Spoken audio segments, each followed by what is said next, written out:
Hey, everybody. Thank you for joining us tonight for our Green Party 101 workshop. This is part of a recurring 101 series that we've been doing through the Green Socialist Organizing Projects Education Working Group. We did our first 3 in the recurring series in January, February, and March. And this April Green Party 101 session is our the first round of the first of the second session. The 3 sessions that we're moving through with these workshops is Green Party 101, Socialism 101, and Organizing 101, which makes a lot of sense given that we're the Green Socialist Organizing Project. We're covering the topics in our name for an entry-level political education course. Like I said, these are recurring, so at least through this first year, we will probably do Green Party, Socialism, Organizing, Green Party, Socialism, Organizing, Green Party, Socialism, Organizing, and we'll repeat it and we'll refine it as we go. The first one was live streamed. This one we are doing on Zoom, though we are also on a live stream as well. If you are watching on YouTube, and you want to sign into the Zoom so you can more easily ask questions and engage in conversation as we go on through the workshop, you can go to greensocialist.net/101s with an S at the end, and you'll see a register button there. You register and you'll immediately get an email with the link to join the Zoom. So you can still jump in the Zoom. If you're watching on YouTube, we will try to watch the YouTube chat to see if there's any questions. Like I said, this is our 101 series. Before we get started, I also want to plug our campaign training series that we've been doing. The campaign trainings are 2 a month. In April, we did a campaign systems training and a training on the Green New Deal. In May, coming up, we've got on May 8th at 3 p.m. Eastern, petitioning training with Garrett Wasserman, facilitating on May 22nd at 3 p.m. Eastern. We've got a Medicare for All training with Margaret Flowers, facilitating on June 5th at 7 p.m. Eastern. We've got a media and social media training with AJ Reed and myself facilitating. And then on June 26th at 3 p.m. Eastern, we have a training on peace and anti-imperialism policies with Matthew Ho. Matthew Ho is a Green U.S. Senate candidate out of North Carolina. I'll bring all those up again on the end of the stream. But just to let you know what we're doing right now. So I'm going to turn this over to Garrett, who's going to move through a brief presentation, on the Green Party's history, its structure, its politics, and then the goal is to really be able to open up and have a conversation, and help talk to people who are trying to get involved in the Green Party, answer their specific questions, help them navigate issues that they're having and getting involved, and so on. So, Garrett, you want to go ahead? Yeah, hi everyone. My name is Garrett Wasserman. I am a Green Party member in Pennsylvania and actually a current co-chair of the Green Party of the United States steering committee. So that's a pretty exciting thing. If you're not sure what that means to be a co-chair at all, this is the presentation for you. We'll get to more about how the party works and stuff like that as we go along, like Chris was saying. So this is meant to be more of a short presentation. 101 just kind of hit the basics. There's obviously a lot more to the Green Party and our political philosophy and strategy and all this stuff. But that's why we're here, and that's why we're hoping to answer your questions today, and of course into the future as we try to grow a green socialist movement. So with that little introduction out of the way, we'll go ahead and get started here. So this is Green Party 101, an introduction to green politics and the actual global green movement. So hopefully that piques your interest too, that many people don't recognize that or realize that the green political movement, the Green Party movement, is actually a global thing. It's not even just within the U.S. So it's exciting to realize that there's Greens around the world that share our Green Socialist politics. So we'll get to that when in a moment too. So a rough outline, just kind of how you know what to expect as we go through it over the next hour or however long it takes.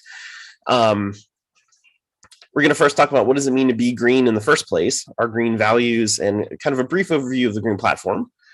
We're going to talk about where the Greens came from, where the Green Party came from, a little bit history of the party. Then we'll go into a little bit of talk about green political organizing and strategy. Although, quick plug, there's going to be a separate Organizing 101 in a couple of months that you'll want to pay attention to if you're interested in more talk on organizing. And then finally, we'll end with talking about what the Green Party looks like today and how you can get involved. So first, what is the green vision? What does it mean to be green? The shortest and simplest answer, although there's a lot of nuance in this answer, is that green politics is defined by these 4 pillars. And these 4 pillars represent green politics decently well in the US and around the world.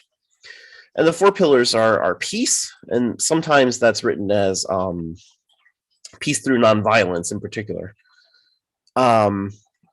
There's the ecology pillar, there's the social justice pillar, and then finally there's democracy. And we want to be more specific here that we're referring to a grassroots, more direct form of democracy, rather than the corporate oligarchy-controlled representative democracy, notice air quotes, that the U.S. has right now.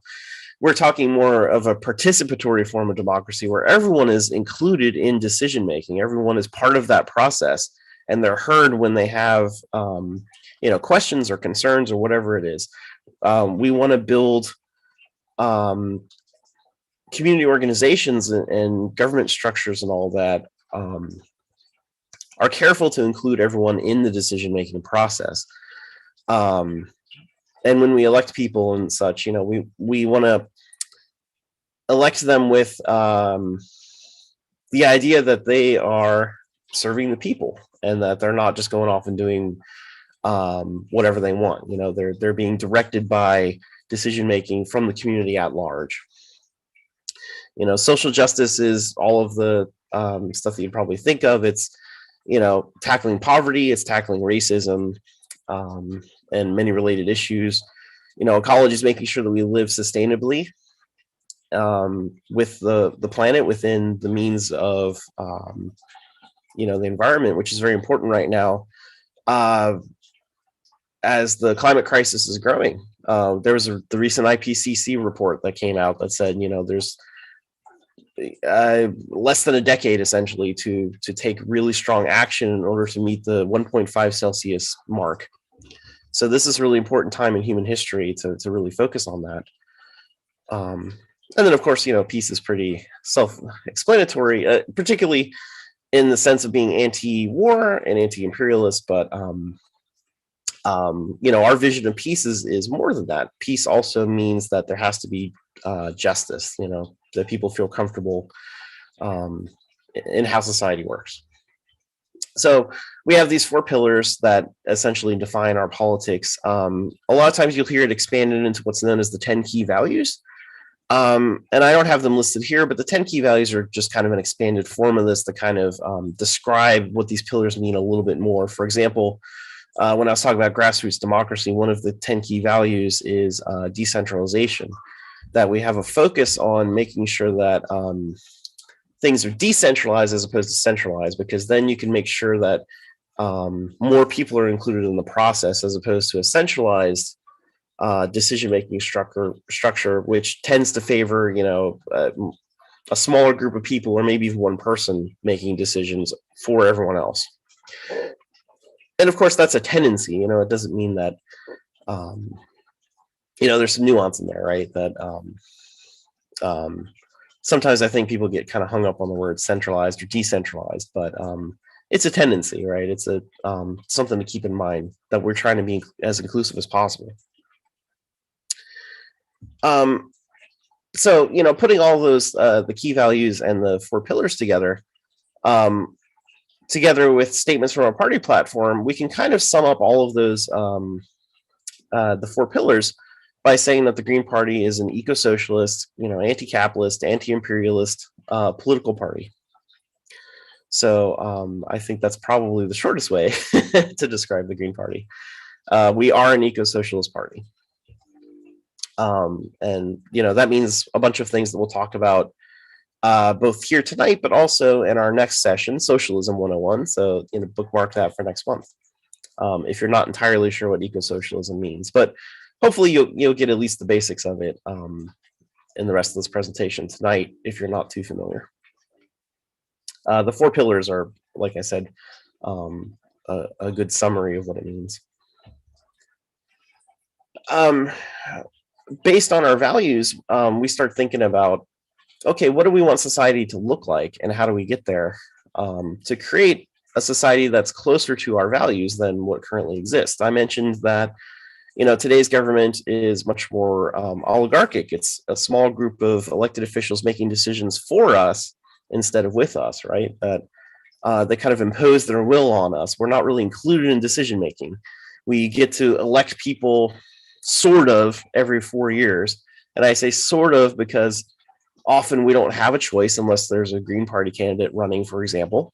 And even then, the parties try to suppress us and make sure that voices outside of their own corporate platform are not heard, right? So we're trying to break through that in various ways.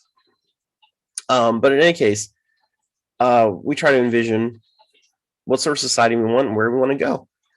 And one of the signature platform policies that came out of the Green Party is the Green New Deal. The Green New Deal has kind of an interesting history, and especially in recent times, it's been largely attributed to the so-called progressive members of the Democratic Party, in particular, like Alexandria Ocasio-Cortez. But that's really glossing over the much longer history of the Green New Deal, which didn't really originate from the Democratic Party. It actually,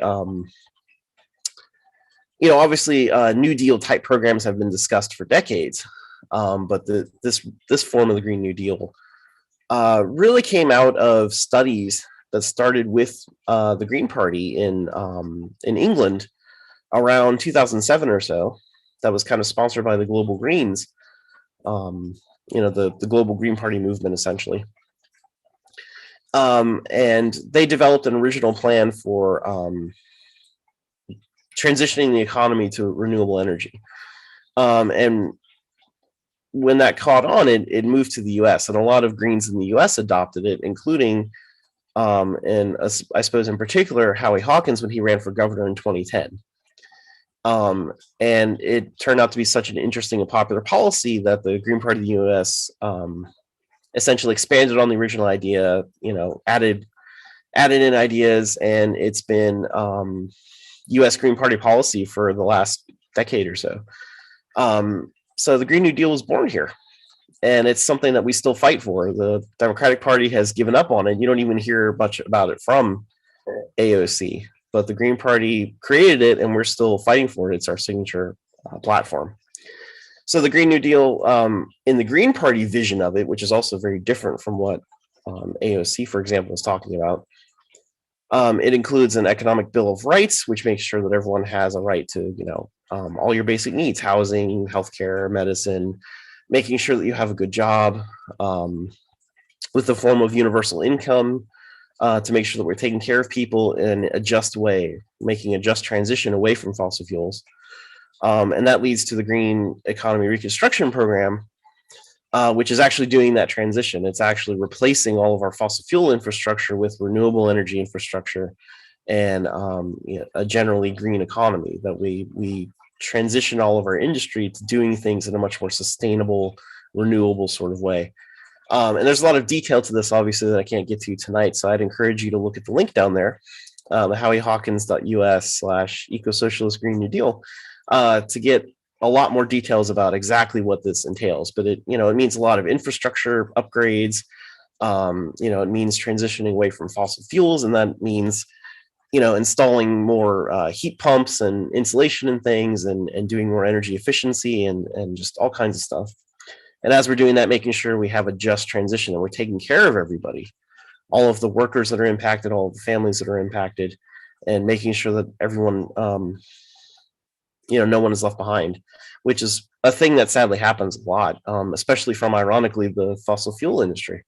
The U.S. history, especially through the Rust Belt, has always been that, people get jobs in the coal industry or something, and then the coal industry leaves, and that town now has nothing. The people don't have jobs, they don't have money, so they get rightfully worried about, am I going to be left behind in the transition? So an important part of this is making sure that no one is left behind.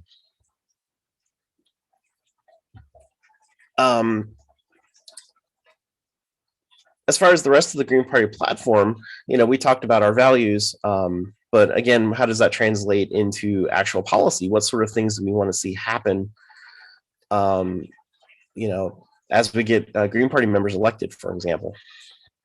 In addition to the Green New Deal, we support a single-payer healthcare system. A lot of people refer to that as Medicare for all. In particular, improve Medicare for all, because you need to make sure that it covers a lot more services, including dental and optical eye vision and hearing and stuff like that. But really, improve Medicare for all only talks about how to cover who pays for the system. And there would still be problems within the system that's driven by profits. And so really that single payer healthcare is a stepping stone to a more universal healthcare system that actually puts the whole healthcare system, hospitals and pharmaceuticals and things, into more of a nonprofit stance that's controlled by communities. Your hospital is controlled by your community to make sure that it's really serving your community, to make sure it's really there for the people and not for insurance companies, for example. So we do support single payer, but toward a real universal healthcare system. We support a universal basic income and a federal jobs guarantee. That's part of kind of our Green New Deal. And those policies together, like I said, make sure that no one is left behind, that everyone has a living wage, that everyone has a, really, we're going for a thriving wage that people can actually, feel comfortable on and raise families and not worry about what are they going to do in retirement. Are they going to lose their house in retirement or something like that? We want to make sure we're taking care of everyone. A big difference with other parties and all is that the Green Party has for quite some time now supported reparations for various forms of genocide and slavery and the racist Jim Crow laws that still even haunt us today with mass incarceration, for example. So the Green Party supports a reparations process to deal with the legacy of racism in the country. We support ending the war on drugs. The biggest example, of course, is decriminalizing cannabis, legalizing possession, sale, and cultivation, and making sure that we're granting amnesty to everyone who's being held in prison right now for using cannabis. They should have never been in prison for the first place. So that's something we support. Anti-imperialism is a big one, of course, standing up to wars and the ever-growing military budget that saps resources away from doing things like a Green New Deal and healthcare and all. And especially with the growing conflict in Ukraine and Russia and all, we have to be concerned about the nuclear weapons race between particularly the US and Russia that have the most nuclear weapons. So, we want to stand up to wars, and we also want to move toward actually dismantling that nuclear arsenal before we end up creating our own planet-wide cataclysm. We have climate change to deal with, but we also have nuclear weapons proliferation. So that's an important thing that you don't hear other parties talk about. And then finally, just to kind of touch on things, again, there's a lot more to the Green Party platform than this, but just to kind of give you the highlights if you're not familiar, these were some of the steps. The last one here is election reforms. I had mentioned that we don't really have a direct democracy. We have this kind of oligarchic representative thing. And so the Green Party, of course, supports making the system into something that's more directly democratic. So that includes not just ranked choice voting, which is thankfully starting to become more popular. People are talking about it more, but doing just ranked choice voting isn't enough. It has to be a proportional form of voting. It has to be proportional representation, which makes sure that entire legislatures actually represent the communities that that elect them, that they're diverse and broad. Diverse in many different ways, not just political party affiliation, but also various demographics, right? To make sure that it's really representative. We need equitable ballot access and media time. We need public funded elections and various other things to try to make sure that our election system is more fair and that we're pushing as much decision making power and all down to communities at the local levels as possible to create more of a real grassroots democracy. To jump in real quick, Garrett. Yeah. Third parties are often portrayed as, these fringe elements, right? These outsider ideas. And but when you look at the things that you just talked about, right? The majority of Americans support single payer healthcare. The majority of Americans support a Green New Deal. The majority of Americans want more choices on the ballot, right? These are the Green Party policies are largely majoritarian policies that aren't, upheld by either of the major parties. So, a good one to look at is Medicare for All, where we see over 90% of Democrats and over 50% of Republicans supporting it. But what, maybe 10% of the Republicans and Democrats in Congress are actually, push for it. And I think it might even be being generous at 10%, right? Even the Squad and the Progressive Democrats, you haven't heard a peep about Medicare for All from them for quite some time. And the last time I remember it being part of the discourse, it was the Force the Vote movement, where it was trying to get them to actually push something.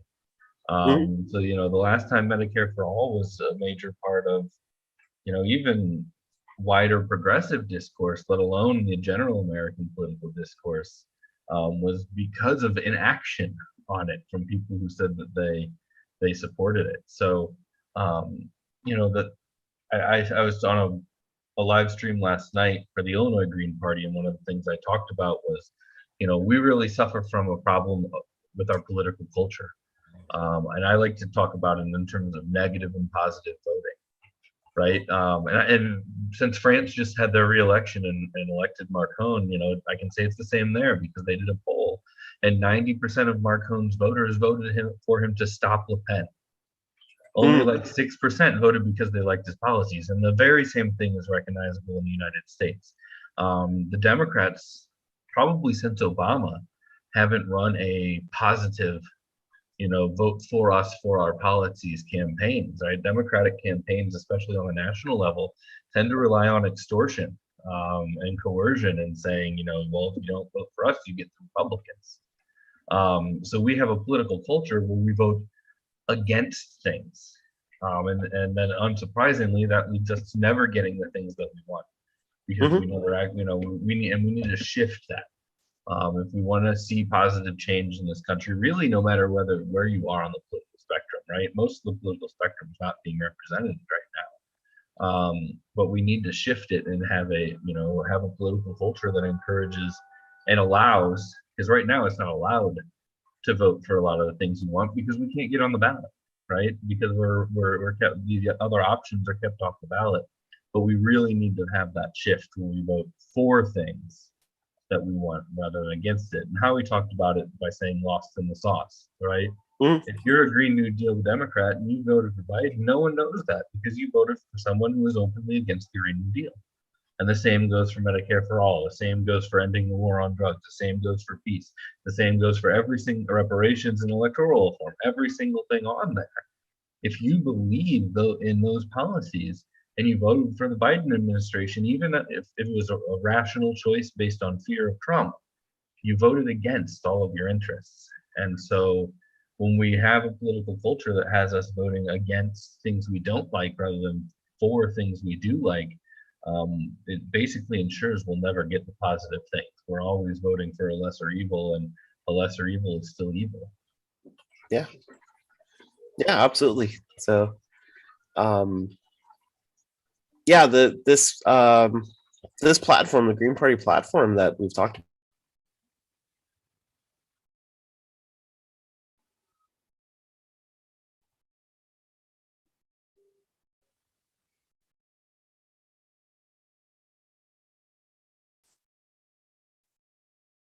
We might have lost Garrett. No, even a majority of Republicans want most of these reforms here.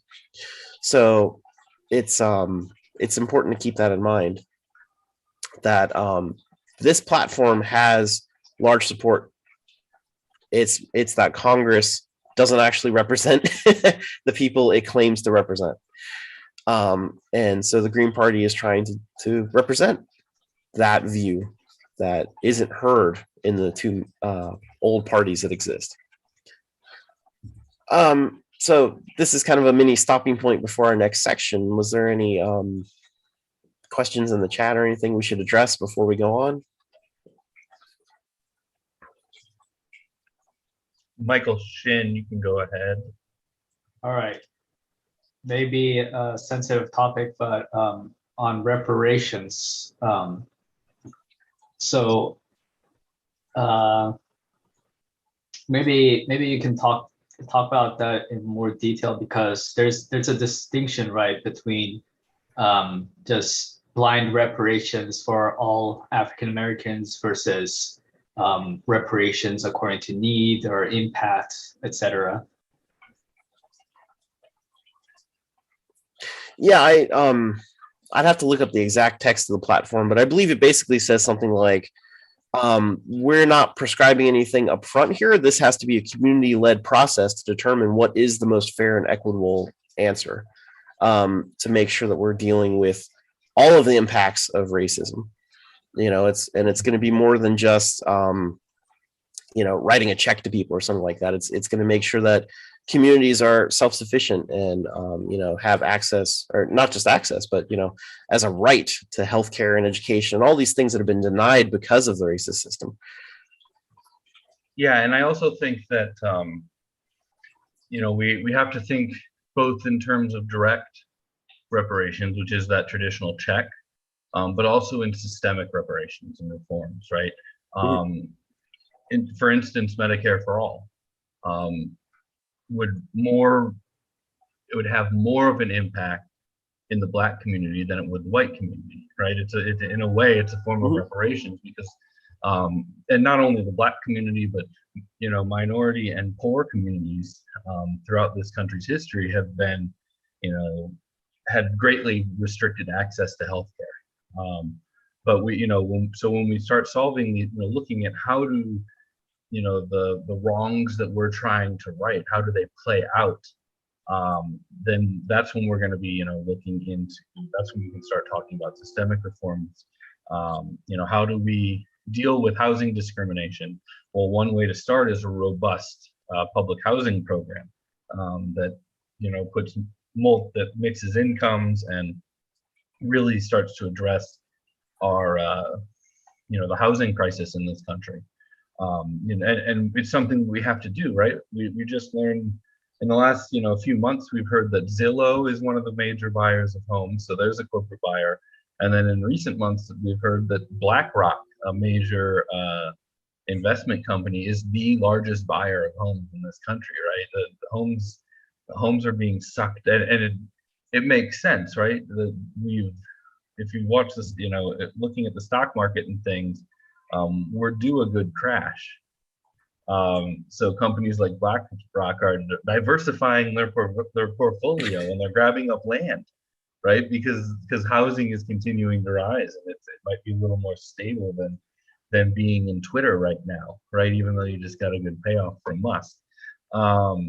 So it's both, right? And we have to look at it as both. And during the campaign, how we always started with, we need to have, I think it was HB 40, I may be wrong on the number, but for decades there's been a reparations bill in Congress that starts off with, let's have a conversation and do some research into, what are the wrongs we're trying to address, and what are systemic and direct ways in which they can be addressed. And it's definitely, an over a long period of time type of thing. It's going to take a while to figure out how to properly do it. And it's not just, traditionally this is talked about in terms of slavery, but we absolutely certainly, owe reparations to Native Americans and to, we paid them to the Japanese American population after internment in World War II, but indigenous populations, Hispanic populations, Asian populations, really we've done a pretty good job of oppressing almost every minority. So we live in a white supremacist culture, so it's not surprising. So we need to have these very hard conversations, and we need to find out ways to systemically address them. It's not just a check for the past. It's a promise for the future as well, that we have to make sure we're keeping, and that we're addressing the flaws that we have. It's its own big conversation, Yeah. even within the party and even bigger outside the party. All right. So, any other questions? I mean, we can hit questions at the end, but right. I'll go on, and we'll come back to if there's more questions in the chat. All right. So, part two: where did the Green Party come from? What's a short history of the Green Party? We talked about the values of the party and some of the platforms, but of course, where did it come from? The Green Party has kind of a long trajectory here. There's some stuff that kind of fed into what became the Green Party, and then of course now there is the Green Party. So really, if you trace it back, it goes all the way back to around the 1950s. In those very kind of turbulent years around the 1960s, you had various social movements pop up to fight for justice and equality and all. So, you had the civil rights movement, you had feminist movement, you had environmental movements, you had peace, anti-war movements, and these all came up to protest and fight against various problems in U.S. society, U.S. culture that existed at the time. And all of them made important gains in social justice and environmentalism and peace and all in that time period. But kind of after certain reforms were made, all of those movements found themselves being kind of marginalized. They ended up becoming co-opted by essentially the Democratic Party, which has made a habit of that for decades now. That when leftist-leaning movements start growing and demanding more power, the Democrats swoop in and say, "Oh yeah, we got this. We're cool. We'll take it from here. Don't worry about it." And then they do the corporate agenda, and they don't actually listen to those movements.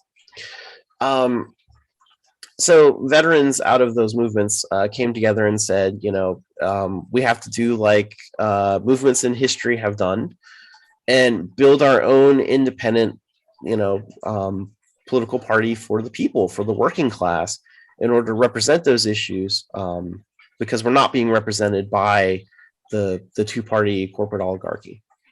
So, it eventually led into the 1980s, it forming what was called the Green Committees of Correspondence, which began discussing the possibility of forming a Green Party, in particular because of various world events in Australia and then eventually Germany, they started political movements centered around the same sort of issues of civil rights, feminism, environmentalism, peace, things like that.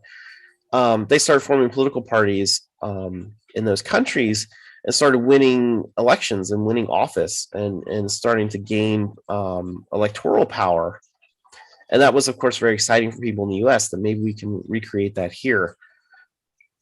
So folks began talking about forming a Green Party. There were various discussions. Some states started trying to kind of test the waters and run some candidates in the early 1980s. But the Green Party as kind of a whole big organization didn't emerge until about 1991, when the first Green Party USA was founded, and it was originally founded by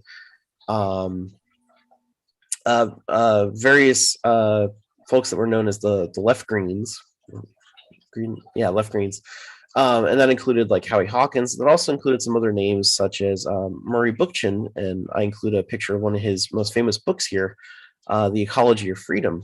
Bookchin was an important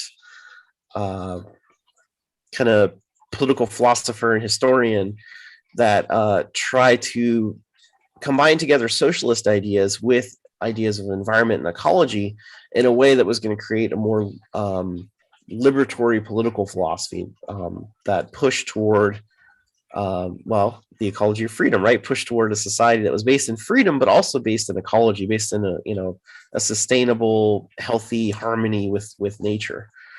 And this was actually a fairly radical turning point in history that you can learn more about in our Socialism 101, another plug for it. It was an interesting turning point because a lot of socialist movements up to that point had kind of ignored environmentalism, that they either it was completely ignored, or even if it was acknowledged, it was kind of a secondary aspect to socialist organizing principles and Marxist principles, that it was kind of a nice to have and not really critical. And Bookchin kind of argued that, no, it is critical to our organizing, that we have to address ecology. We have to put our socialist movement on an ecological basis in order for us to move forward. So that kind of thinking is what led toward the original Green Party USA, which was very focused on political education and local organizing, local direct actions and local electoral campaigns, and political education that was going to reach the public, reach the masses. And then, the popularity over the 90s grew. And eventually there was an effort to say, let's try to run a presidential candidate. And that came in the form of Ralph Nader in 1996, which spawned another thing called the Association of State Green Parties to support his presidential campaign. And essentially with all of these, with candidates running in states across the country and political education, and the Nader campaign brought in a lot of new people. The Green Party was essentially born around all of those struggles. And while the history is kind of complex, I'm going to way over summarize it by saying those two organizations essentially merged in 2000 into what is now known as the Green Party of the United States. So that has some interesting, what would you call it, impacts on what the Green Party is today, that we'll discuss as we get a little further here.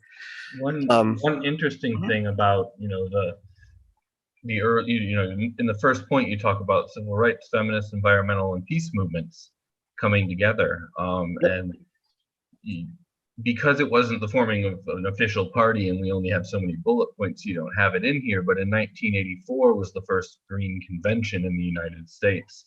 And while it didn't form a official Green Party politically in terms of a national party that's registered with the Federal Election Commission, that didn't happen until 1991, like you said. But in 1984, at that first founding meeting of the Green Party in the United States, delegates were sent by movements. Yes. Howie Hawkins was one of those delegates that was there on that first meeting in 1984, and he was sent as a delegate of the Clamshell Alliance, which was an anti-nuclear power organization that he was a founder of. So there's a long debate in the Green Party about electoralism, but over movements, and the purpose of the party originally was for movements to have an electoral voice. It was never an either or. It never should have been made an either or. It always was both. To the point that our founding meeting was, you weren't sent there by the Illinois Green Party. You were sent there by an organization that was interested in independent politics, and that's then spawned, the official coming, 7 years later. Yeah, exactly. And you can see it reflected in the pillars of the Green Party, essentially. When you look at the 4 pillars and compare it to the movements listed here, it's basically exactly those movements. The pillars are a recognition that actually these movements are intertwined, that they are essentially inseparable, that you can't have civil rights without environmental justice, without being also anti-war, without being feminist and anti-patriarchy. All of these issues are actually interrelated and part of kind of the same problem and have to be addressed together. So that, I think, was part of kind of a key insight, that these movements came together and said, we need our own political voice because we're not getting one in the duopoly. I'll also say that it's one of the shortcomings long term of the Green Party, in that, if you look at our platform, our national platform, it can often be disconnected. It can be contradictory. And that's because, in my opinion, we kind of remained a party of issues activists. The peace activists formed Peace Action Committee, and the eco-activists, the ecological activists formed Eco-Action Committee, and people who wanted to be involved in electoral stuff got involved in Coordinated Campaign Committee or Ballot Access Committee, and these are all internal things we'll talk about later. But the party always, in my opinion, stayed too compartmentalized. It didn't develop a unified intersectional, culture. It allowed people to say, I'm an environmental activist, I'm a green, I believe in Medicare for all, and I am a green. And as we talked about before, these ideas, even that aren't radical, these majoritarian ideas aren't available anywhere else for the most part, in American politics. So they came here and they found a home because we stood for their one issue, but we didn't form a broader green culture that was all encompassing and pulled people further into and out of their lanes.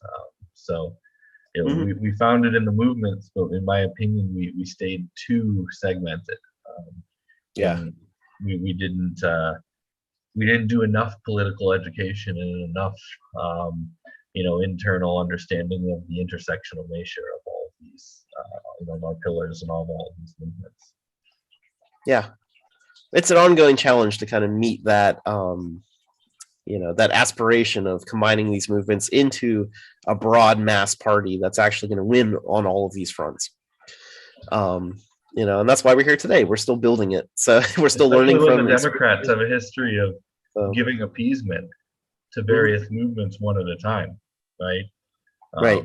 So when all of a sudden AOC starts talking about the Green New Deal, and people are drawn into the Sunrise Movement and then drawn into the Democratic Party, and they didn't get it, but just the promise of appeasement pulled people away from getting involved in organizations that actually support what they want and want an independent way to get there, versus getting pulled into organizations that believe that somehow capitalist institutions are one day going to basically end themselves because we asked nicely. Right. So and it's that plays a big part, right? When you stay in your movement and you get an offer from power, it's easy then to kind of cleave the party off, right? To create divisions in the party because, well, they can go get something from for the issue they're here for, and therefore they may not maintain the fight for the issues that they didn't show up for. Yep. Well, that's more organizing discussion. So, Yeah, so I think this is kind of the basic history of the Green Party.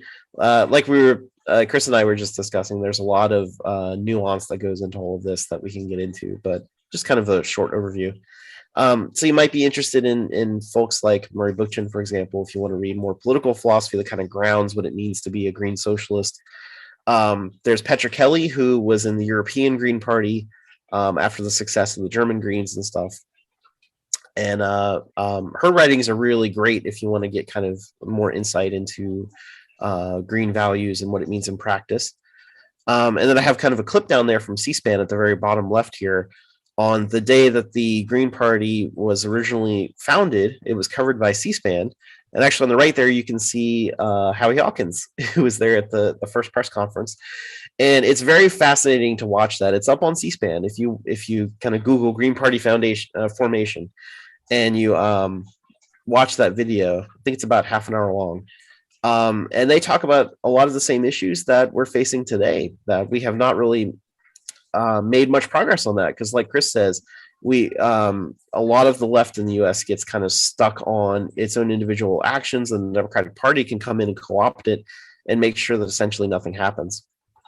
So the Greens still have the same criticisms today that they had that we had back then. And we're still fighting to make a better system. So it's interesting to listen to. So all of this history together wraps up something Chris had mentioned, that the Green Party is both an activist organization and an electoral party, or at least that's our aspiration. A lot of folks get stuck in that kind of either or binary thinking, that either I have to do direct actions, electoralism, it gets you nowhere, or they'll jump completely into campaigns and they'll forget that, you have to build community trust, you have to build community organizations and all. So building our green movement is really about doing both. We understand both of them as kind of two sides of the same coin. They have to go together to really create a strong movement that's going to last, beyond just one electoral cycle, or, just, beyond one project or something like that. Well, we have to keep up the fight long term if we want to make the kind of systemic changes that we're arguing for. So that's kind of early Green Party history. So since the merger into the Green Party of the United States, it's been around since 2000. And it's run presidential campaigns every year to varying degrees. Most recently was the Howie Hawkins and Angela Walker campaign in 2020. Some kind of quick stats here is that one kind of common criticism that will get kind of flung is that, oh, you never win as a Green, or, there aren't Greens elected or something like that. And, the party's been collecting information. And so, for example, there's been over 1,200 elected Greens nationwide since the party was formed. And that's probably honestly even kind of a lowball number because of the way every state has its own laws and tracks candidates. And sometimes candidates don't always get listed as Green Party candidates. Sometimes they get listed as independents because of the way election laws work. And just sometimes it's kind of hard to track down everyone in history that ever ran that was really a Green, So this is probably kind of underselling it a little bit. But just to give you an idea, lots of Greens win. And it is true that it's mostly at local levels, but also local offices get forgotten way too often. A lot of important change can happen at local levels to make sure that people have housing, to make sure that they have food, to make sure that the water is clean in a neighborhood, to make sure that the school district is meeting the needs of the community. There's a lot of important things that happen at local levels, and there's a lot of things that Greens have done at local levels that's very important. There have been a few Greens that have won state office in party history too, although I don't think any of them, I think the ones that did win have all retired. I don't believe there's anyone in state office currently. But that's also a criticism, sometimes here, oh, Greens can't win. Well, no, they do. They have won. We have to build a movement to make sure they win, but we can win. It's not impossible. It's something that we can build toward and win. One area that we tend to win more easily is nonpartisan races. Mm-hmm. Because you can say you're not elected to these key key places. But a little bit of looking into ballot access and you'll find out why, right? That we often face massive signature requirements just to get on the ballot, let alone to actually run and compete with corporate candidates from the capitalist parties. So a lot of and when you run in a nonpartisan race, you don't get listed as a Green, right? It's nonpartisan, even though you are a Green. And in Illinois, we have a Green mayor in Galesburg. He's been a Green Party member for decades. He's an author, he's a college professor. He's on the city council for 10 years before he won his mayor race. But he may or may not, I don't maintain the database that people keep, but he may not be considered a Green mayor because it's a nonpartisan race where no one has a party title. Another example would be in Lisa Savage, the US Senate candidate in Maine in 2020, was probably one of the more high profile Green campaigns in that cycle, but Lisa's not on the list. Because Lisa, for reasons of ballot access, ran as an independent, not as a Green on paper. So when it comes to, was Lisa a Green candidate? Yes, absolutely. She was endorsed by the Green Party. She was a Green, or is a Green, and ran a Green campaign in terms of policies and values. But when it came down to putting it on paper, she was an independent, not a Green. So counting us gets complicated, and that's on purpose. There's a reason. The complicated U.S. electoral system is by design, and put in place by the major two parties to solidify their power. Yeah, exactly. And that kind of touches on that last bullet point there, that we reached in 2016 kind of the high water mark where the Jill Stein Jamu Baraka campaign was on the ballot in, I believe, 47 states, and then a write-in in the rest. So like anyone in the US could vote for them that year. But there were a lot of challenges in 2020, partly because of an ongoing pandemic made it really hard to meet all the ballot access requirements. And then also the ballot access requirements themselves were made more difficult in many states. So it was a bit of an uphill battle. So unfortunately we didn't get as many states, but just it kind of shows you the reach of the Green Party, that it's still across the country and in many states, and we can get ballot access in many states, even despite the uphill climb it is. We still get ballot access regularly in many states. And while I think the ballot access should be more equitable, it's also fair to say that we have to organize and build a big campaign to win anyway. So, we should kind of keep that in mind, that should keep fighting to win. So, so that's kind of a short where the Green Party came from. Were there any immediate questions on that, or should we go to the next section? There's one that's kind of related to what we were talking about from YouTube. It says, Steve Talbot asks, are there any groups engaged in subverting the Green Party from gaining power based on the excuse that they're a threat to national security? To respond to that personally, from my perspective, that's like a last ditch level of profession, like a last level of repression, right? to officially come out and say the Green Party is banished for this reason that we are legally justifying through this gymnastics operation of banning you, right? They would prefer not to do that, because that just completely removes the mask, right? That completely pulls the veil away, to say, well, how can the U.S. even claim to be a democracy when they're openly banning opposition parties? So what do?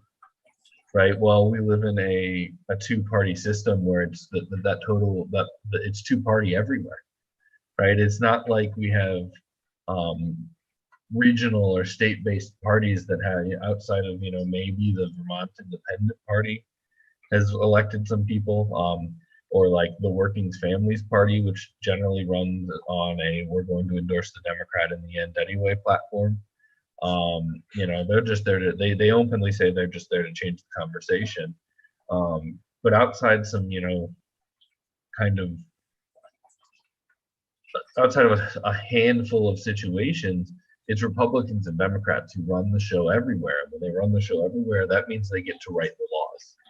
So rather than saying Howie Hawkins can't run for, the Green Party can't run for governor in New York, in the middle of a pandemic in 2020, the Democrats made ballot access even harder in New York. So now they have to collect 42,000 signatures in 45 days, and you have to double it. So they've got to collect over 80,000 signatures in a month and a half, right? You don't have to say the Greens aren't allowed because they're a threat to national security when you can write the law and kick us and keep us off the ballot and keep us out of the discourse, through legal strategy rather than legislative strategy. And the same goes for things like the media, right? Are for all intents and purposes, when it comes to ballot access and that kind of stuff, our for-profit corporate media is essentially state-run media. Blackouts are enforced on third-party candidates by the media. They don't necessarily, they may or may not, who knows what's happening in back rooms and if they're getting actual direction, but they have a vested interest in maintaining the duopoly that we have now, where the Republicans and Democrats are the two major powers and they have total control. To go to the question, we aren't at a point in our society where, the people who don't want us to be an option are having to go and say the Green Party's banned, right? Membership is illegal. Or they're not allowed to participate. And that's because they're still allowed to use these legislative maneuvers, ballot access laws, media blackouts, campaign finance rules, all this stuff to keep us down. And, for instance, in 2018, the Illinois Green Party filed a suit with the Supreme Court. Or we filed it before then, but it came to the Supreme Court in 2018. And in Illinois, we were suing based on unequal U.S. House race requirements. So, for instance, in my district in 2020, if you were a Republican, you had to get about 750 or 780 signatures. If you were a Democrat, you had to get about 750 signatures. And if you were a Green, you had to get 16,000 signatures from one congressional district in 90 days, and you have to double it. So you're going to have to get 30,000 signatures from one single congressional district. We sued the state. We went all the way to the Supreme Court with it, and the Supreme Court of the United States. This is pre, Trump flipping it hard to the right. The Supreme Court wouldn't even hear the case. They said we got no problem with that, and we don't see that as a threat to democracy, right? So we're not even at the point where legal challenges are having any, success. In New York, the Libertarians and the Greens are suing about the new law, but they're out petitioning right now, right? I bet Howie, it's dark now, so I bet Howie's off the streets, but Howie spent his day petitioning because we can't rely on the courts. We always, we always get told by people, oh, there's an opening to sue here, and oh, there's an opening to sue there, but rarely do the lawsuits work. So the courts are still maintaining a legal repression of us. And that means they don't need to get into, actual public banning of parties. They can just keep us suppressed other ways through the avenues of power they control.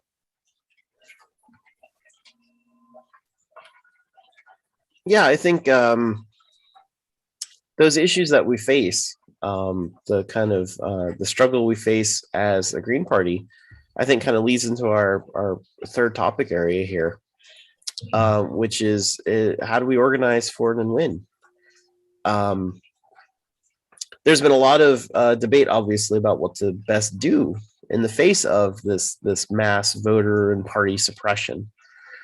And like I was saying earlier, there's people that will sometimes say, swear off electoralism and say, I don't want to be involved in any political elections campaign at all. I want to do, direct actions or whatever.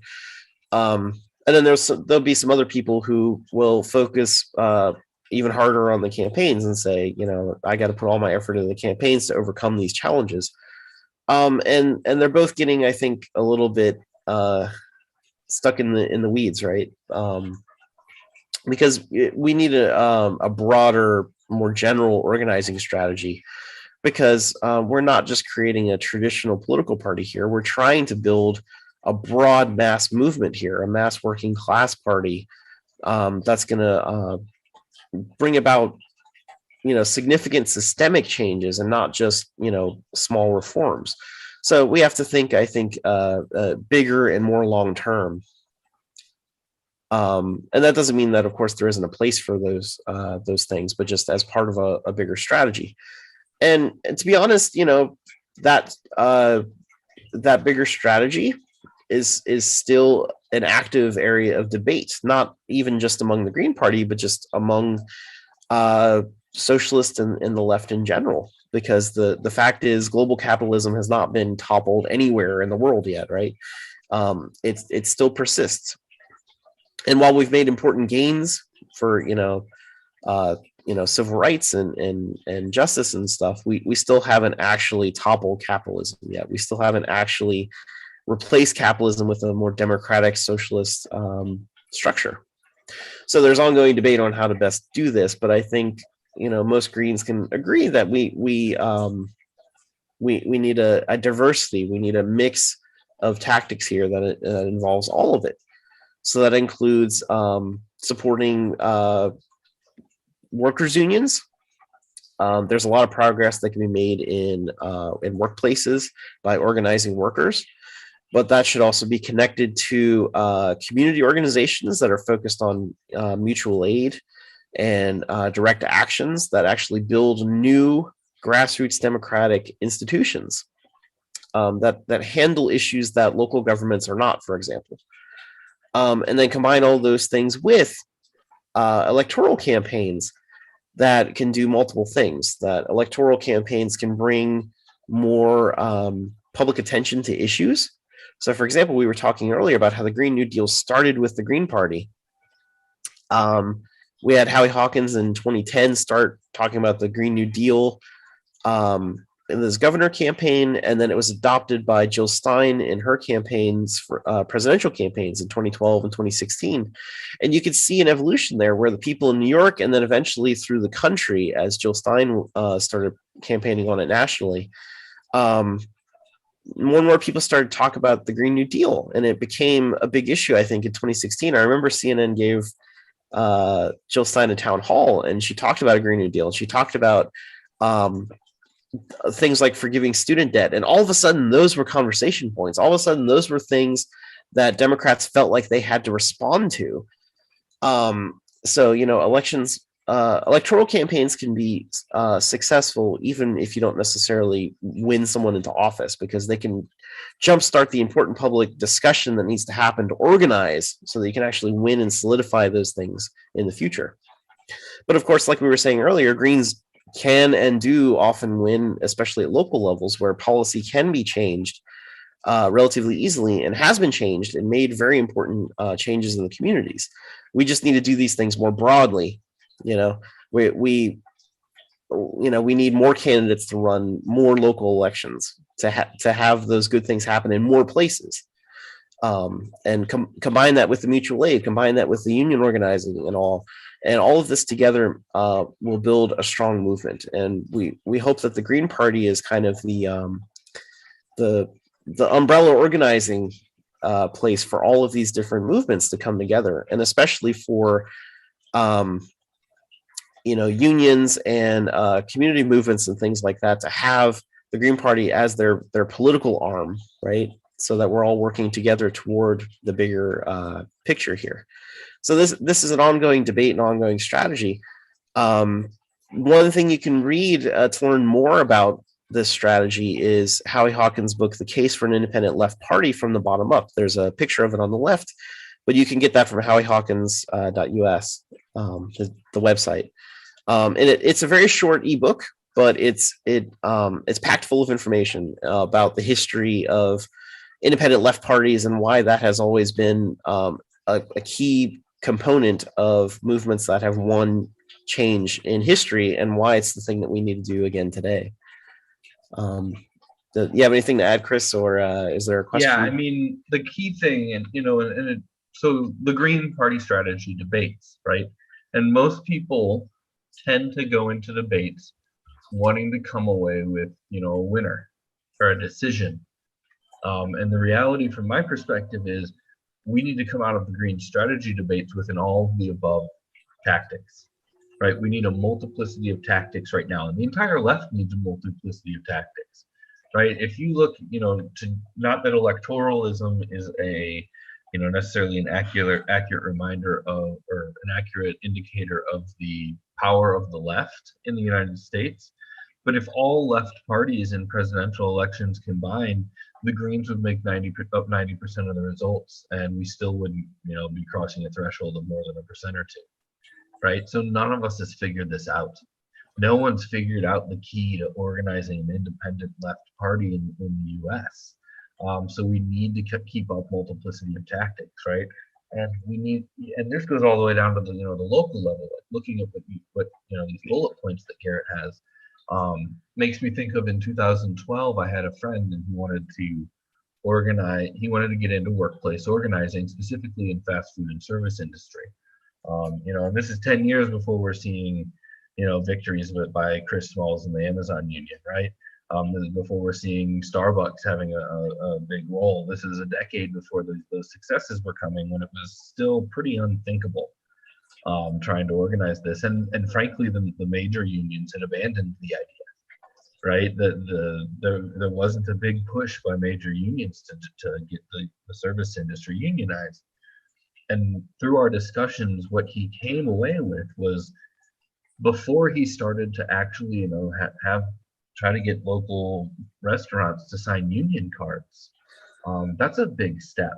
That's a big leap from zero, right? Which was where he was at in his plan. He just wanted to do something. And so through our discussions, we realized, we came away with the place for him to start was to form a community organization that advocated for something like city requirement of every business within city limits gives 5 paid sick days, something that wasn't required and something that most service employees didn't get. So the best way for him to start helping, do workplace support was with a community organization. And then once that community organization wins, now you've got a base and you've got organizers who have some experience. You've got people inside the restaurants who helped you make this win or get this win, and now those are your organizer workers, right? They can actually start filing for union elections in their workplaces and things like that. But you've got to build to it like everything else. And when we do this kind of work, take Medicare for all again, for example, right? 90% of Democrats, over 50% of Republicans, 60+% of Americans support Medicare for all. The work of winning the populace is done. But because we don't have an independent political outlet that supports that, we don't have it, right? So we don't necessarily need more community organizations advocating for universal health care. We need independent candidates on the ballot winning and change and moving the goalposts on it, kind of shifting the tide. So we got to have it all, right? If your movement wants to achieve its goals, then you need to have that electoral wing.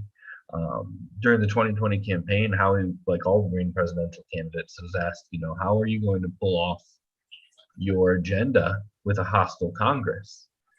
And Howie's response was always, well, if I won the election, that means tens of millions of people voted for me, and I hope that they're going to show up in the streets as a movement to press Congress into passing our policies, right? So if you do get that lucky one, not that it's luck, right? Rarely do campaigns win by luck, they win by organizing. But when you do win that Green campaign and they're surrounded by hostile, corporate party, tiers in their legislative seats, it's absolutely essential that you can then turn out people and apply public pressure to give weight to your ideas if you don't have a whole slate to back you. So, I really think that when we have these green strategy debates, we need to be really having a multiplicity of tactics centered in an all of the above type of view. Because the other area that helps is it gives people multiple areas to get engaged, right? If not everybody wants to, get engaged, go canvassing and engage in electoral work. Some people are more interested in the direct action, and that's okay. And some people don't want to go to a protest; they want to work behind the scenes to build, an organization, and that's okay. So by having this multiplicity of tactics, we can make sure that we're offering multiple ways for people to engage and for organizers to engage, and multiple ways that we can kind of build and wield our power. Yeah, exactly, and that's the way we deal with various forms of ballot suppression and voter suppression and suppression of protesters. Even there's power in a mass movement that can stand up to those things. So that's we organize on all the fronts we can. So let's kind of add on to what we said before. The Green Party is both an activist organization and an electoral party, but it's also a multi-tendency party that we invite in folks with different ideas on what the strategy should be, because we do need this multi-pronged approach to building this mass leftist party. So, when we talk about eco-socialism, we mean that in a very broad sense, like I was talking about with the 4 pillars, and not like some particular, very sectarian sort of thing, right? We work with many different strategies toward our goal. So electoralism, direct action, union organizing, all of the above. So, and then, that brings us to the unique challenges. We've kind of talked about ballot access, and there's a lot more to this, so I don't want to get too much into it now because, we're getting toward the end of our time. But, just as kind of a reminder to the audience that ballot access for campaigns can be kind of difficult because there is no national standard for elections as much as you might think that there is. Every state has its own election law, and sometimes they're very wildly different. So really, when we talk about building a Green Party movement across the country, we're really talking about building kind of smaller movements, whatever you call it, within each state. We're talking about 51 different states, or 50 states plus DC. They all have their own election laws that have to be addressed with especially. So that this is something that we have to keep in mind as we go.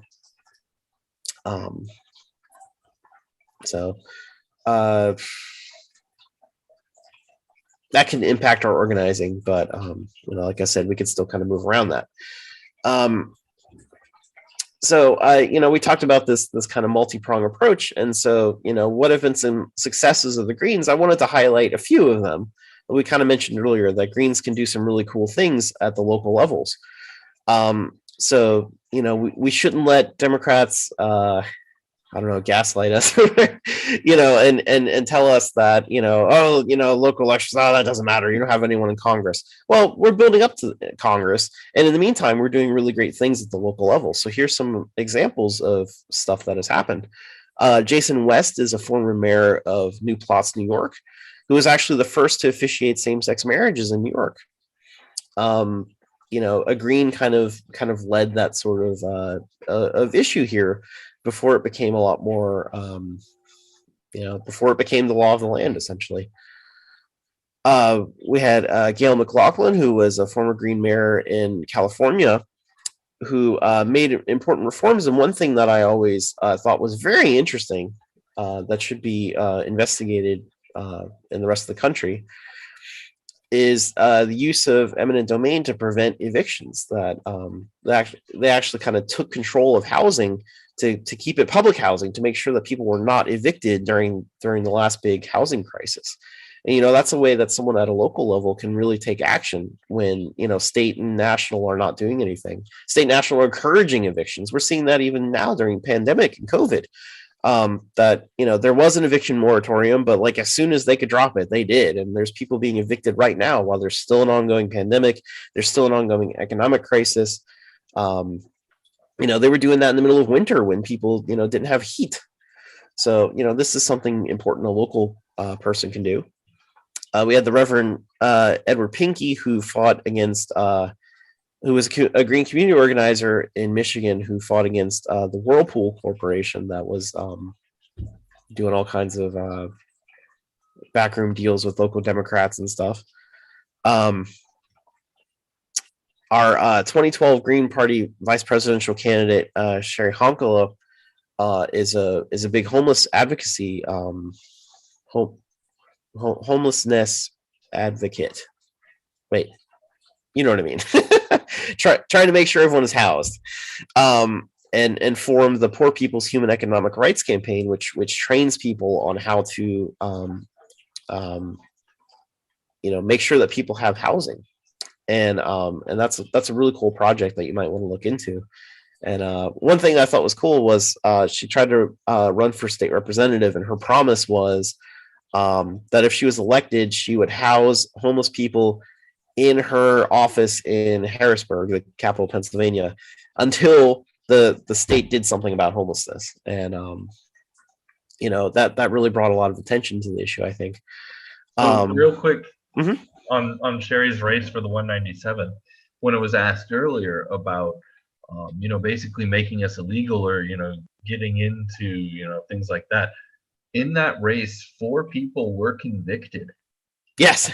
of election fraud. I come from Illinois, so we kind of, it's one of those guilty prides, I guess. Chicago is about as corrupt as we can get, right? Man, the things I heard coming out of Philly when Sherry was running for state house, when you did write-ins, you told the poll worker who you wanted to vote for, and they put a sticker on your ballot. You didn't even get to mark it. And multiple people got caught ripping off stickers and replacing them with the Democrats. And that was a race where literally people went to prison. Oh yeah, the local Democratic Party set up tables outside the election things, and would ask, "Who do you plan to vote for?" And when they said, "I want to write in the Green candidate," they said, "Oh, you can't do that. You're not allowed to do that. You have to vote for the Democrat." And and so just. Another example in Chicago, real quick, is one past primary that we had, and we generally aren't allowed to participate in the state-run primaries, but we have a slate that we run up in the Chicago area that has ballot access, so they have to run primary ballots for us there. So the city of Chicago printed the Green Party ballot on brown paper and the Democratic Party ballot on green paper. And when you asked for a green ballot, they gave you a Democratic Party ballot.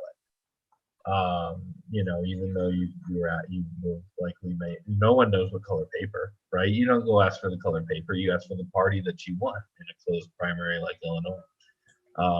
Or a semi-open, I guess, is what we have, because you request it when you're there. But that's the kind of, when we do have access, right? When we do have recognition in that district, that's when they start playing those games, or that's when you see people going to prison like we did in Philadelphia. Yeah. So and like you said, in Philadelphia, several Democrats went to jail over this. It was a big deal. So that level of corruption does happen, but also with community organizing, we can push back against that, and we can get accountability for these things. So my last bullet point, and again, this is there's a lot of stuff we could talk about, trying to keep it short. Jill Stein from the 2016 presidential campaign filed lawsuits in a few states to do recounts, and that includes my state of Pennsylvania. And for folks that don't know, I had mentioned on the previous slide that there's 51 different sets of election laws. Every state does elections differently. In Pennsylvania, until 2020, we voted using these electronic voting machines that you would just go into a booth and you'd like tap the thing and it would say your vote counted with a check mark, and that's it. It would just tell you thanks for voting, and you had no idea if it actually voted the way that you wanted or counted the way that you wanted. You didn't get a receipt. You didn't, it didn't show you on the screen, are you sure that this is the thing, and there was no way to really verify it. There's no way to validate it. So, when you do a recount, there's really no such thing as a recount because there's no ballots to count. It's just the machine told me this number, and I guess that's the number. That was literally how elections worked in Pennsylvania until Jill Stein's lawsuit. The original lawsuit was for a recount, which the judges basically ruled saying, well, we can't really recount it because we don't really have the numbers. And they waived some technicalities about, how the law works. The Pennsylvania law is really complicated. You need like somebody to object in every county. And it just, it was a big mess. But the point that comes from it is that the lawsuit turned into saying the state has to adopt auditable paper ballots so that this issue doesn't happen in the future. And the state eventually settled with Jill Stein. And so in 2020, for the first time ever, or, first time in however long, we had paper ballots. You just had a paper ballot and you had a pen and you circled in the candidate you wanted. And you knew for sure that your vote was that one. And if there was a recount, there are physical ballots people can go through and look at, and you can have people verify it and things like that. So I always thought this was an important win because it makes our elections more accountable and fair. And this was something that was made to happen by the Green Party. We've had a Democrat governor for a long time, and they've never advocated for this. And in fact, the Democratic governor was fighting this lawsuit for years before they finally settled. So, this is something that Greens have pushed and won. So, we were talking earlier, and you have to be realistic that, we are fighting an uphill battle. But there's also been important wins. We've had important electoral wins. Our Greens in office have made important policy changes, like, we listed some here. And we even have one in court sometimes. And so, you keep up that multi-pronged approach. You keep up the fight on from every angle, and you get the wins where you can. So, we have to be realistic, but also, don't despair, right? Like Greens are, we've won some important battles, and if we keep organizing, we can win a lot more than this. We can affect a lot more people's lives for the better. I guess in the interest of time, I'll kind of skip this, but I have a quote from Karl Marx here about like the workers must put up their own candidates and have their own party that represents their own interests. And even if you don't think you'll win that election, you should still run because you're building the movement in the long run. And that's the important thing. And that's I think, a good organizing thing to keep in mind when we're working with the Green Party. The Democratic Party thinking is very short term. It's on a cycle, right? That like you either win this cycle or you don't. You either get somebody in office or you don't. But if the only way you can win is that you run, conservative Democrats, like, oh, that's the only way I can win, right? I have to appeal to right-wing voters, then you've not really won. You've not actually moved forward a progressive leftist agenda. We're actually trying to move that forward. We're actually trying to get systemic change. So we have to, again, have a diversity of tactics with a much more longer-term thinking. That's about it for that section. There any thoughts or questions? Otherwise, we'll go to the very last section, which is about today's Green Party and how you can get involved. I don't think I see anything in chat yet. So we'll circle back around for questions at the very end here. But let me just kind of wrap up the last couple of slides. So how is the Green Party today? At the beginning of the presentation, we talked about our key values and in particular, grassroots democracy. The ability for people to participate in decision-making is very important, as well as decentralization, which is the idea that instead of making decisions at a higher level and kind of pushing it down to communities, each community is making decisions and we're coming together to work together and cooperate. It's roughly the idea. So those are our key values that kind of guide our organizing principles and all. And so that's the philosophy that we tried to hit when the Green Party was formed. And, as we discussed earlier, I think there's been lessons to learn from history. That things didn't always work the way that we thought, but, we learn from our mistakes and keep going, right? So, but the idea of the Green Party is based on this. The Green Party should be founded on decentralized democratic principles, which means that it operates differently from a lot of other political parties. Pretty much all of them, I think. Most of them, even the leftist ones, are much more centralized. And so, it's kind of a double-edged sword. It makes us different. And sometimes that's good. Sometimes that hasn't been as good as we had hoped. And, we kind of learn from those things. But essentially, it means that rather than having the national party dictate everything, we try to allow local and state parties a large amount of autonomy. There we go. For them to kind of make their own decisions about various things, because the local organizing conditions are different. We mentioned, for example, the election laws are different in every state. And so just by that fact alone, state Green parties have to operate a little bit differently state to state because they have different laws, different requirements they have to meet. But also just, communities are different. The challenges they face are different. States in the West, in more, deserty areas, might be a lot more concerned about, getting clean water, for example, than, a state more in the East that has a lot more access to water, but maybe has other problems from industrial pollution or whatever it is, right? So there's a lot of community aspects that are involved in this. So what we try to do is set our basic green values and then allow local organizations to express that in the way that makes sense for their community, makes sense for their organizing. As long as we're agreeing on most of the key principles here, that's okay. So the National Green Party is designed as a federation of these state parties that we come together to support each other, even though we're also kind of autonomous from each other. There's state Green parties that represent the geographies, right? The actual legal entities known as states in the US. But the National Green Party also established what's known as identity caucuses to try to give more of a voice to the various communities that have been traditionally suppressed. And so that's a nationwide thing that goes beyond borders. It's about identity as opposed to geography. So this short diagram here is kind of how the National Party is structured, and hopefully it makes more sense, but I'll kind of walk you through it.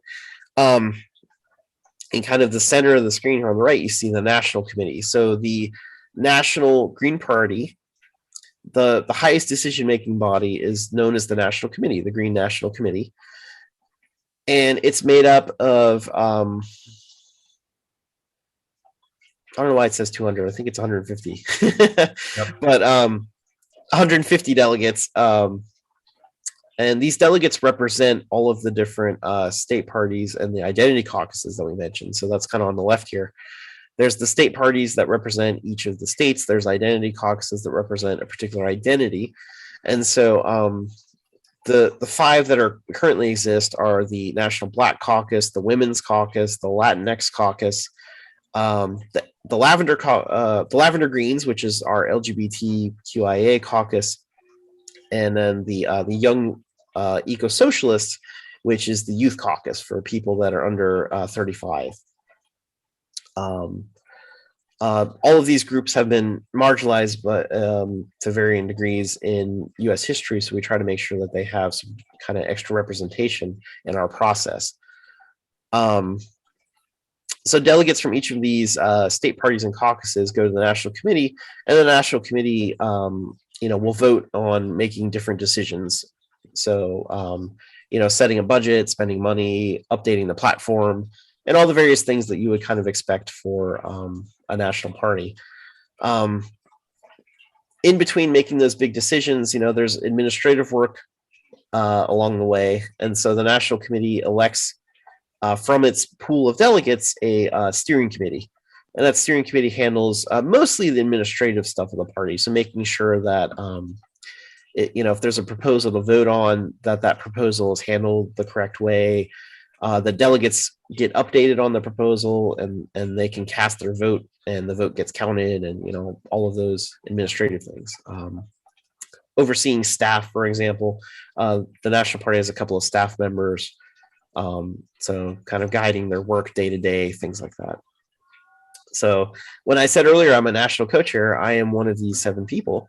I was elected last July to be a national steering committee member. And that's been an interesting experience, kind of seeing how the party works from the national there. While the national committee is the ultimate deciding body, that's not actually where a majority of the work happens. The majority of the work happens in the standing committees that you kind of see at the top of the image there. So as Chris had alluded to earlier, there's about 20 committees at the national level that handle different things. So there's like a ballot access committee that helps coordinate ballot access between all of our states to try to make sure that the Green Party is on the ballot in as many states as possible every year. There's a media committee that handles putting out press releases. There's a merchandise committee. If you go to the Green Party website and buy a T-shirt or something, there's merch. There's various action committees, so Eco Action, Peace Action, things like that. So if you want to get involved in planning and organizing some sort of event or strike, those committees might be where you're interested. There's a platform committee that oversees the process of updating our platform. So there's about 20 of them in total, but you can see how the majority of the work of the party is divided up in these committees, and state parties and caucuses can appoint people to these committees to be part of that process. And then as those committees do the work, they'll send the results of their work to the national committee for approvals, to approve it and finalize it to make it part of the platform, or to approve it and spend money, or whatever it is that needs to happen. That's basically how the national party works. Many of the state parties, I think, adopt a very similar model where there's a state committee that makes decisions, and then there's local parties, or that might represent counties or regions within the state that make up that state party, that state committee. The final thing to mention here is that the Green Party is part of a global Green Party movement. And so our national committee also elects delegates to go and meet with the Green parties that are international. So we actually have a picture from my local chapter, the Allegheny County Green Party, which is around Pittsburgh, Pennsylvania. There's a photo there with the flag for the Japan Green Party, the Greens Japan. Because one of our members actually went to Japan and got a tour from Japanese Green Party members of the Fukushima disaster when that nuclear plant happened. They went there and talked about it and kind of viewed what happened themselves. And there was actually kind of a joint press release between the U.S. and Japan over that disaster and how countries needed to respond to it. So I like these. I like these examples of places or times where we can cooperate with our international Green parties, because ultimately, capitalism is a global phenomena, which means that ultimately our Green Socialist movement, our Green Party movement, has to be an international one to really deal with that challenge. So it's important that while we're building locally, that we also keep in mind that it has to be part of a national and even international movement to really change the system. And it can be really inspiring to have those meetings too, right? So, in 2018, I went on my honeymoon, and we were going to Denmark, and we were, just in kind of the initial planning stages, about to, buy tickets and book hotel rooms. And my wife said to me, "Can we go to Amsterdam too?" And her reasoning was that Nine Inch Nails was playing in Amsterdam. They're one of her favorite bands, and she'd never seen them. So what better way to see them than, to see them internationally? And so I was like, yeah, sure, but I get to take meetings. I get to take some political meetings while we're there. And the reason I said that is because Amsterdam is ran by the Green Party. They're the largest party on the city council. At the time I was there, the mayor was Green. And so I was able to arrange a meeting with a young Black woman who's a Green city councilor. And it was such an inspiring conversation. You know, they are part of the Nordic bloc of European Green parties, which are which are an eco-socialist bloc. You know, so get to hear about how, you know, how do they win? They win by saying they're going to build 100 new social or public housing units. They win by saying they're going to put 1 million solar panels into the city within a few years. They're winning by saying they're going to ban cars from the canal district, and that all taxis have to be electric. You know, they're winning by being openly anti-racist and openly anti-poverty. They're winning by being radical socialists. You know, so it can be really, really inspiring to have those conversations with people in those kind of networks that we can make and learn from them. And, you know, in our conversation, one thing I learned was that the Amsterdam Green Party holds their annual membership meeting for the public in the same venue where we saw Nine Inch Nails, right? They have 5,000 to 10,000 people showing up to a public meeting. So it's not just, like we said earlier, it's not just that they won these seats, right? It's not just that they got to be the largest party on the city council and the mayor is agreeing. It's that they did all of that by turning people out, by building a base, and that base now turns out to support them. You know, I remember we were driving back to the airport and we were talking to the cab driver, and he found out that I was a Green and turned around and gave me a high five because he was a Green. Right, and they have a really unique situation there where, you know, he told me that even the far right parties are worried about climate change because Schiphol International Airport, Amsterdam's airport, is 8 meters below sea level. They can't pretend climate change isn't real. That they're a lowland country that can't afford it. You know, so they are still seeing success even when you take the issue that we tend to get pigeonholed away, right? When they're not the only people advocating for serious climate stuff, how did they kind of rise above? Was by going to the rest of the pillars and fully embracing, you know, a socialist anti-oppression platform that resonated with working people throughout the city. So. Yeah, no, one thing I learned recently was that, like, for example, the Australian Green Party, somewhat recently, I think, switched to a dues-paying membership structure, and that has been a huge help, a huge boost to them, because now they've raised, you know, millions of dollars to support their candidates and to really grow their party, and so they're growing very rapidly now.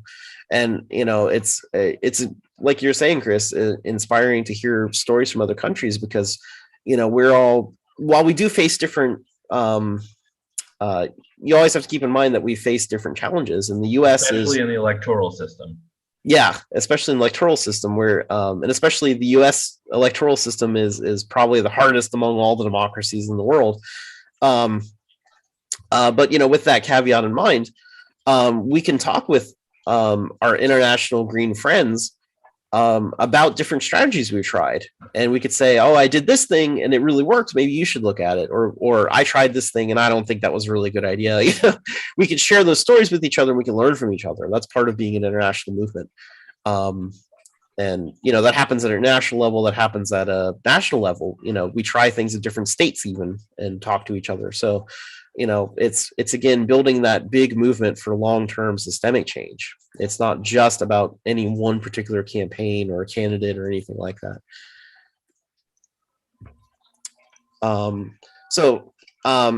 You know, this is the part where you get involved, you know, hopefully learning more about the background of the Green Party, you know, what its values are, where it came from, how the party is structured, will give you kind of an idea of how you fit into the Green movement, and you know, why it's the home for your activism, right? If you agree with all the values and the goals that we have here.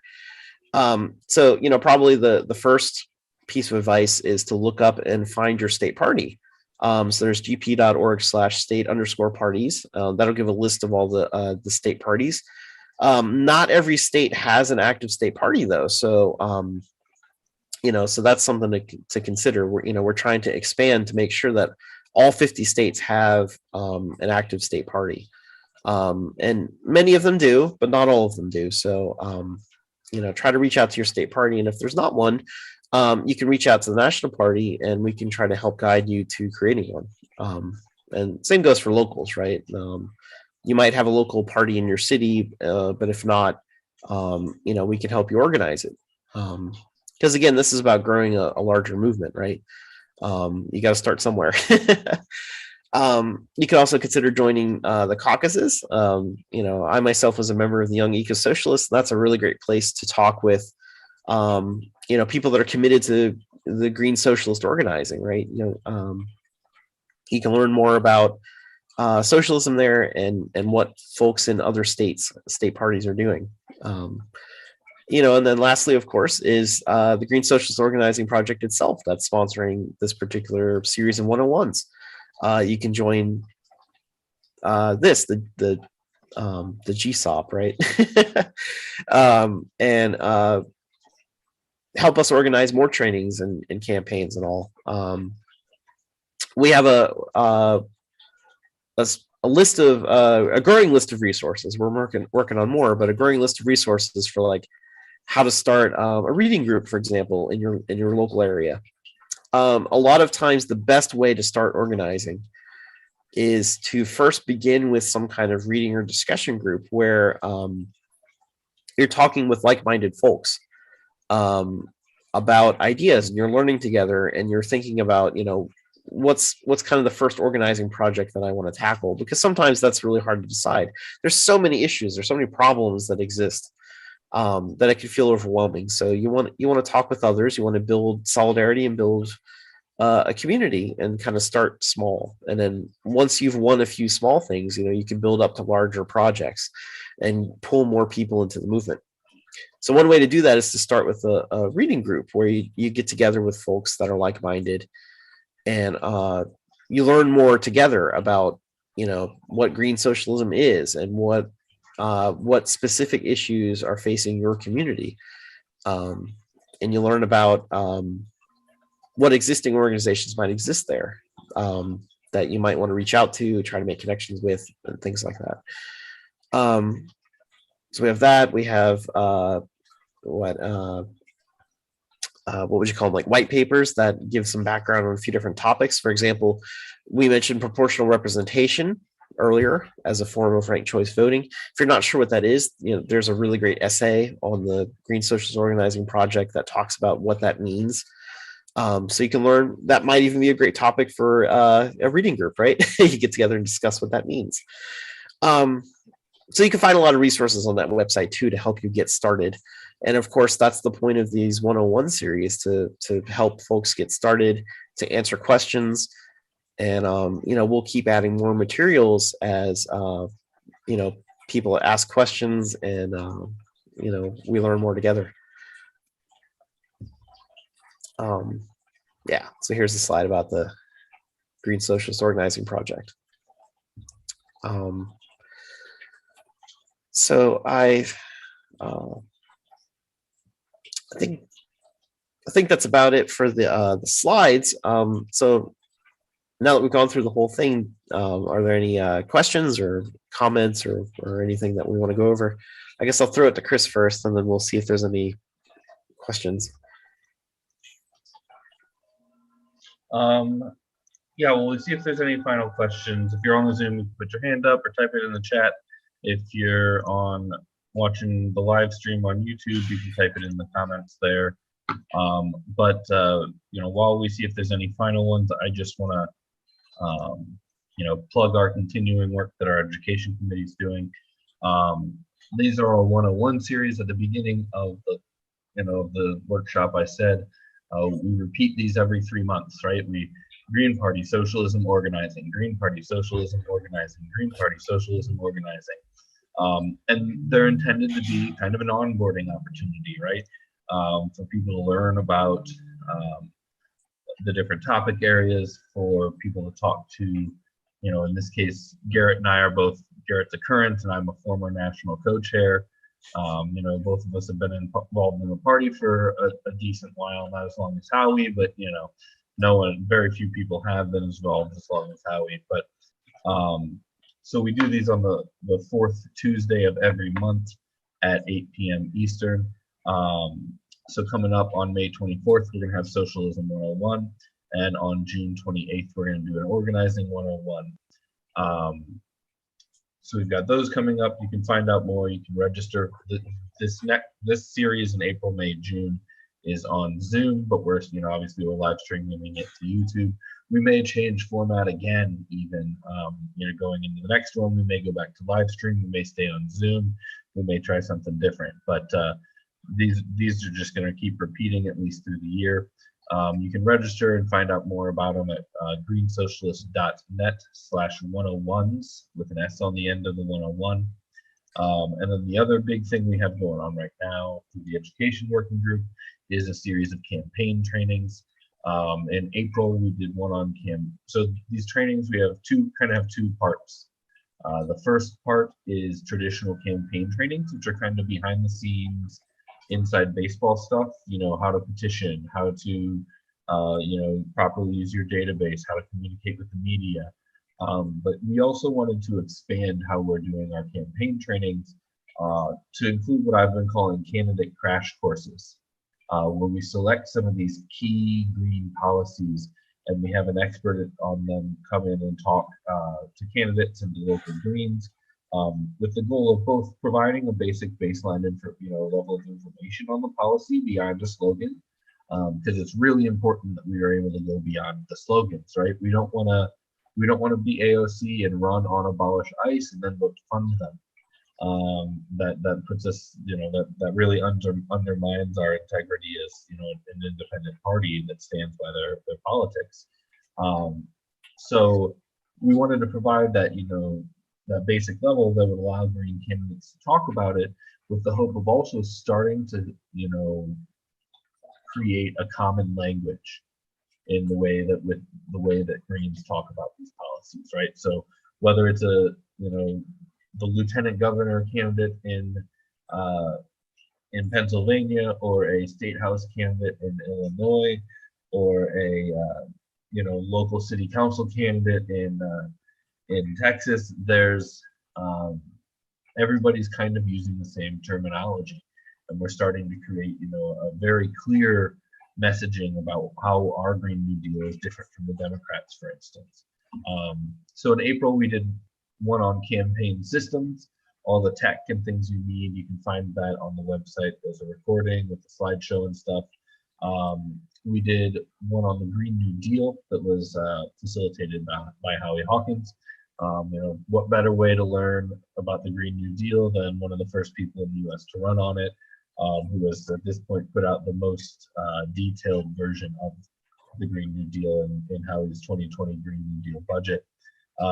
Coming up in May on the 8th, Garrett is going to be leading a workshop on petitioning, because a lot of our Green candidates are currently or about to have to start petitioning to get on the ballot.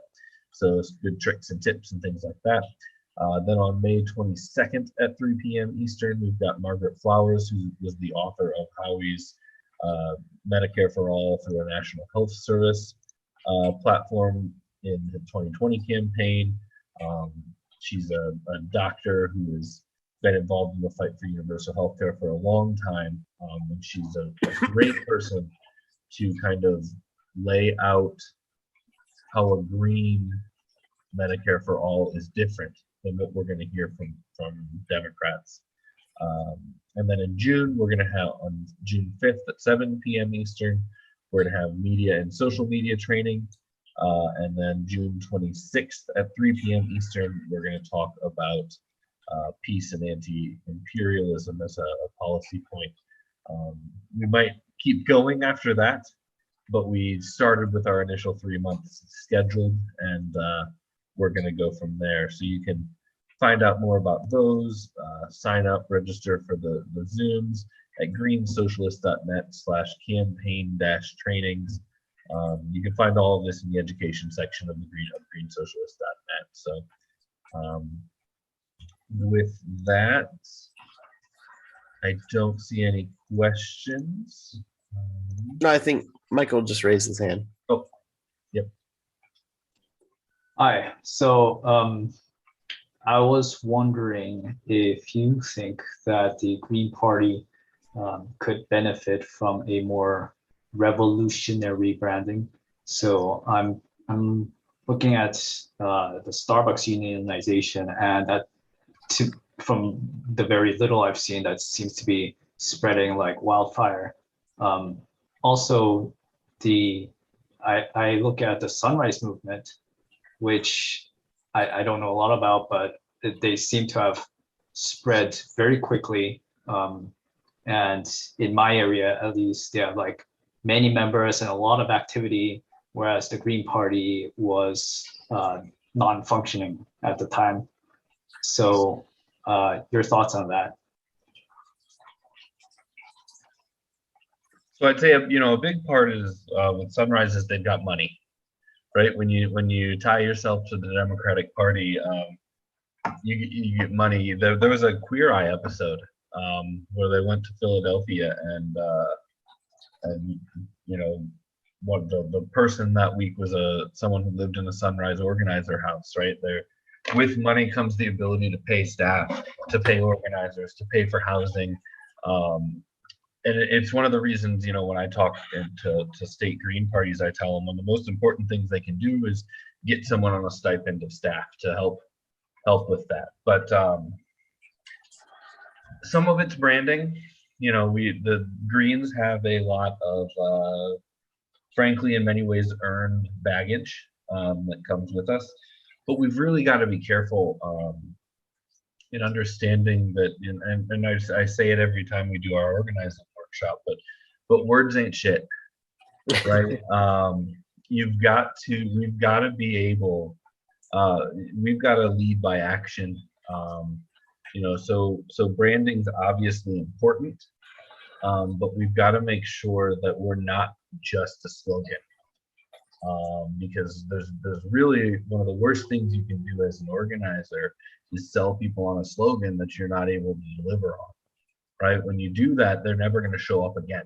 You just lost that person because you're just another politician, right? The working class communities have been lied to by politicians from every party for a long time. So, you know, while I do think there's room for branding, you know, that's why the young eco-socialists weren't always the young eco-socialists. That was a vote that took place by the membership to change the name, and that was intended to be a rebrand and a kind of running to the forefront of the eco-socialism push within the Green Party after we passed our official eco-socialism plank in 2016. So, you know, the branding obviously has a role, right? It's your access point, right? It's your first touch. It's how people meet you. So that's not to say that it's not important, but we've got, once we meet someone, once we get that touch, once we bring them in and have, you know, they start being interested in working with us, it's exactly what you said, right? We need to have things for them to do. We need to have an onboarding program. We need to engage in political education, especially if we're talking about already politically active people. You know, I call it a failed strategy regularly because I think that it is a failed strategy. But a lot of Greens are really focused on siphoning off as many progressive Democrats as they can. And if we're gonna engage in that kind of thing, we need to make sure we're gonna have political education. And the same comes for what I think we should be doing, which is targeting non-voters. And that, you know, we need those kind of programs, which is why we started the Green Socialist Organizing Project coming out of the campaign to provide some of these baseline things. But we've got to be focused on organizing, right? People are up in arms about Elon Musk buying Twitter, and frankly, I would be really happy if every Green that was mad about it went and started knocking doors instead of, you know, sending tweets into the void. That's how we grow. On our organizing call, I made a challenge to people in May, or in March, and I said one door for every tweet, right? If Green, and let's see what's more effective. Let's see if propagandizing on social media or actually having conversations is more effective. And I know what the answer is. It's a loaded question, right? But so I think that's kind of where we need to look, and we definitely need to get better at our branding. We definitely, especially when we get down to talking about some of our state and local parties, right? That I have definitely seen Green campaigns that I'm like, I was building better websites than that on GeoCities and tripods in the early aughts, right? And I'm definitely not in 2020. We don't need some of these things that are happening. So we definitely need to step up our game in the branding and PR department. But all the branding and PR in the world is not going to help us if we aren't actively organizing on the ground. And we'll get deep into that in the organizing workshops we did. One thing I will bring up, what when we did our organizing call in March, we selected a number of different kind of organizing models, and we prefaced it with, none of these are perfect, and none of these are necessarily aligned with what we are trying to do is in terms of setting up an independent left party, but they all have valuable insight to answer. And one of the things that we had on our list was Foster's organizing in the steel industry. And after the success of organizing on the Amazon warehouse, the lead organizer there, Chris Smalls, in an interview said that was his organizing guy, right? So we were talking about, and it's one of those things like, how can this book from, I don't even know when it was published, but a while ago, right? The steel industry is basically gone in this country. So the thing he was focusing on, Foster lost that battle, right? In many ways, the things he was advocating for, it failed in the steel industry. It was outsourced, and the industry's been gutted. But the messaging was then taken and applied to a completely different kind of organizing in Amazon. So that was kind of a pat on our back when we did it. Like when we put that in the list, it was like, why are we even talking about Foster in the steel industry? But a few weeks later, we found out that it was still very much relevant today. So it's all like everything. It's all hand in hand, and it's why we've got to find people near us. Because if you are alone and you're trying to start your local, there's just so much. It's going to be overwhelming. And if you don't have the local, that's where you can come get involved in the caucuses or Green Socialist organizing project and get the support that you need to build your way there. So, yeah, we could definitely use the branding help, but we could use an organizing help. Yeah, I would add on to what you're saying, Chris. One thing I have witnessed personally is that, for example, Michael mentioned the union organizing and Sunrise. And I know for a fact that there are Greens locally as well as nationally that are involved in unionizing, that they are fighting for unions and where they work and all. And they've followed things like the Steel Manual and all. That's how I knew to include it in our organizing training, because a Green told me, hey, this is a good book to read. And I know that there's also Greens that are involved in, or at least tangentially with Sunrise, because Sunrise adopted early on the Green New Deal. And so, of course, Greens are going to go there and say, hey, you like the Green New Deal? Let's talk about the Green New Deal, Let's talk about a party that actually supports it. Exactly. Funneling people into one that doesn't. Exactly. And so I know that Greens are involved in these things. But one thing that I unfortunately see happen often, that I've tried to tell Greens to get better at doing, is that Greens are involved in so many organizing projects, but because so many of these projects are covered by nonprofits who try to say that we're nonpartisan, we're just talking about the issues, those Greens that are involved in that tend to not hype up the fact that they are Green Party members. They don't talk about how they're there as Green Party members to organize for the Green Party, that they just go and they help out for whatever that particular action is, whatever that particular issue is. And they don't connect it to the broader movement. I think Chris had mentioned that earlier, that as much as we aspire to link all of these issues of justice together, that sometimes we don't do a great job of doing that. Sometimes we don't talk about how this is an important issue, but I'm here from the Green Party because it's an important issue that touches all these other issues. We have to organize all of them together. So I want to encourage Greens who are involved in Sunrise, who are involved in these other groups, to be bold and proud and talk out about how they are Green Party members and how it's going to take that independent mass party to really actually make a Green New Deal happen. Sunrise isn't going to make that happen with the Democrats. It's going to make it happen by forming an independent political party. And same with Amazon union organizing and all. This is very youth driven, who have never really been given the tools to organize unions before. They're just discovering it for the first time, reading, Karl Marx or whatever in the Steel Manual and things like that, because they're not getting it from the Democratic Party. And so we have to, show them, for example, Howie's book, for the Independent Left Party, that, the unions in history, the unions that fought and won the 5-day work week, the 40-hour work week, workplace safety, and like all of these things we kind of take for granted today, but are actually in many ways being eroded. But a lot of these things we kind of take for granted today did not originally exist. They existed because people first started to unionize. And then once they unionized and built a movement, they built their own independent political parties, like the Socialist Party and things like that, that advocated for these things.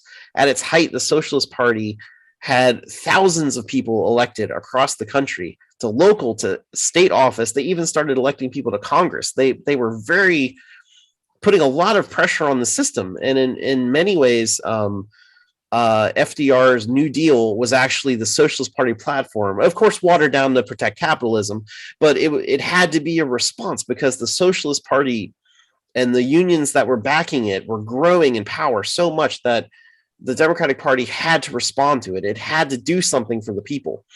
And that's the kind of movement that we want to try to tell people today that are organizing unions, that are organizing in Sunrise and all.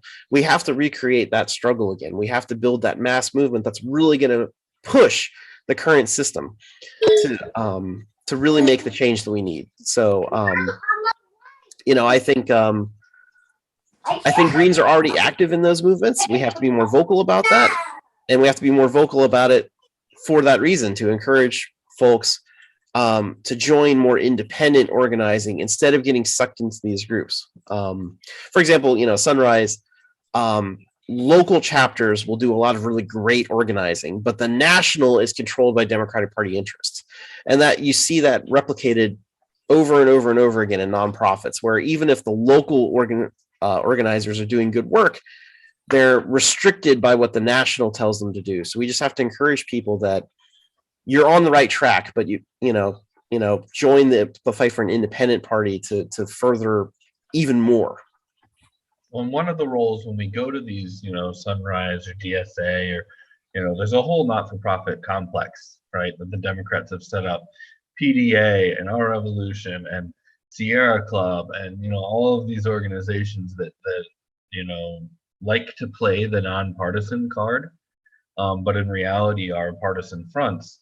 One of our roles when we go to these, meetings as Greens is to try to push and fracture, get the fracture to happen where they might be able to actually become a nonpartisan organization or a multi-partisan organization, right? I think 3 or 4 DSA chapters broke with their national endorsed Howie, and I know they got in trouble, right? But those locals stood up, right? So like Garrett said, you can find the good work in the local, and just like within the Green Party, start in local and build and build and build from there. Next, you get your local Sunrise movement to become a very green friendly movement. That means they can send green friendly delegates to the state Sunrise. That means they can send green friendly delegates to the national Sunrise, right? So by starting at the bottom and expanding and growing and pushing for, movements that truly are non or multi-partisan, is a really key thing that we can do there. Fair vote's a good example for me in Illinois, right? They want ranked choice voting, and Greens support ranked choice voting, but they have told us on multiple occasions they don't support fair ballot access in Illinois. And when you hear them talk about ballot access to non-Greens, it's about how RCV will let progressive Democrats challenge incumbents, right? They want RCV so that they can challenge within the Democratic Party. The leadership of Fair Vote does. Fair Vote Illinois does. That's their goal. Their end goal isn't a better democratic system necessarily. It's a more favorable system for them to operate within the Democratic Party. And they will admit they like our broader democracy reforms like ballot access, campaign finance stuff, media regulations, all that kind of. They like it all, but as an organization, they will not support us on it because their interests are tied to the Democratic Party. Or you see groups like the Sierra Club, who here locally in Illinois, while I was sitting in with activists trying to get a moratorium on fracking, the Sierra Club was in the governor's office helping write the bill that legalized it, right? So we've got to make sure that when we're involved in these, we're pushing them to be nonpartisan, and we're pushing them to be accountable to their membership and to the people that support them. Most people I talk to about the Sierra Club in Illinois have no idea they were in the room legalizing fracking, and they like to tout the Democrats' line that it's the strictest fracking law in the country, but they never address the fact that in the entire state we have less than 10 inspectors for wells.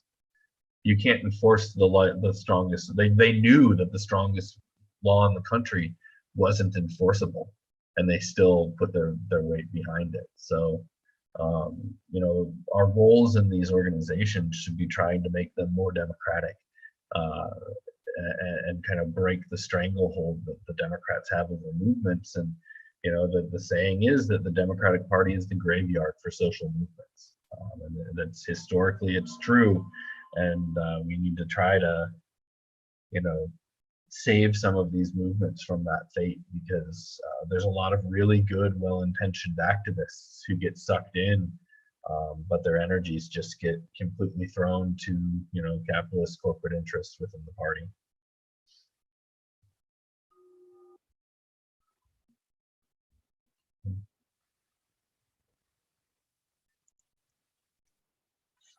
Well, we hope to see you all next week.